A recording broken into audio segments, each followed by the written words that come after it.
ఒక రైతు దగ్గర ఉన్న ఆవు మాట్లాడింది. కానీ ఆ తరువాత ఏమైందో తెలుసా? ఒక గ్రామంలో ఒక రైతు ఉండేవాడు. అతనికి ఒక ఆవు ఉండేది. ఒకరోజు ఆ ఆవు మాట్లాడింది. నన్ను బాగా చూసుకుంటే నేను నీకు బంగారం ఇస్తాను అంది. ప్రతిరోజు ఆ ఆవు పాలు మాత్రమే కాదు, బంగారం కూడా ఇస్తోంది. రైతు చాలా సంతోషపడ్డాడు. అతను ధనవంతుడయ్యాడు. కానీ రైతుకి ఆశ పెరిగింది. రోజుకి కొంచెమే ఎందుకు, ఒక్కసారిగా అన్నీ తీసుకుంటే అని అనుకున్నాడు. అతను ఆవుని చంపేశాడు. కానీ లోపల ఏమీ లేదు. ఆవు కూడా పోయింది, బంగారం కూడా ఆగిపోయింది.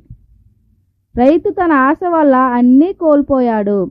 ఈ కథలో నీతి, ఆశ ఎక్కువైతే నష్టం తప్పదు.